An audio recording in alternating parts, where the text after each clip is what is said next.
এখন যেই মাঠটি দেখতে পাচ্ছেন এটা একটা কলেজের মাঠ, ভবদা মহাবিদ্যালয়ের। এটার সৌন্দর্য দেখে আমি মুগ্ধ। আসলে প্রতিটা কলেজেই এরকম পরিবেশ যদি থাকতো তাহলে তো।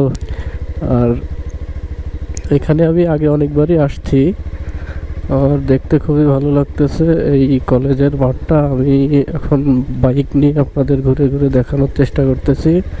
এখানে প্রতিদিন অনেক মানুষ আসে দূর দূরান্ত থেকে। এই দেখেন ওই পাশটাতে আবার ওই যে বসার জন্য বেঞ্চ করে দিছে, ওইখানে সবাই বসে এসে। এই যে গাছ আছে উপরে ছায়ার ভিতরে। আমি এখন পুরো মাঠটা ঘুরে ঘুরে আপনাদেরকে দেখাবো যে এর সৌন্দর্য। প্রতিটা মানে পুরো মাঠের পাশ দিয়ে এই যে পতাকার মতো পতাকা দেওয়া রয়েছে, এই জন্য দেখতে খুবই সুন্দর লাগতেছে। আর এটা হচ্ছে সেই মাঠ, অনেক বড় মাঠ। এখানে ফুটবল ক্রিকেট খেলা হয়।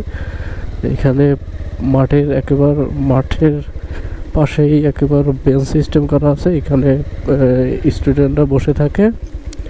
আর যারা দূর দূরান্ত থেকে আসে তারাও বসে।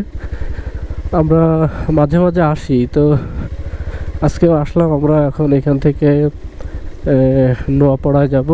তো এখানে আমরা একটু দাঁড়াইলাম আর ভাবলাম যে এখানে অনেক ঝালমুড়ি পাওয়া যায়। তো আমার সাথে যারা আসছে তারা ঝালমুড়ি খাচ্ছে আর আমি ঘুরে ঘুরে ভিডিও করছি।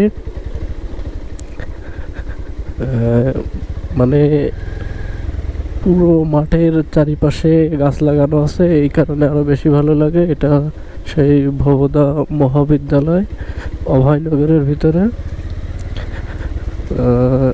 এদের আবার গাড়ি রাখার গ্যারেজ আছে। এইটা হচ্ছে কলেজের মূল গেট। এটা হচ্ছে শহীদ মিনার। এটা হচ্ছে কলেজের মূল গেট। গেটটা খুব সুন্দর।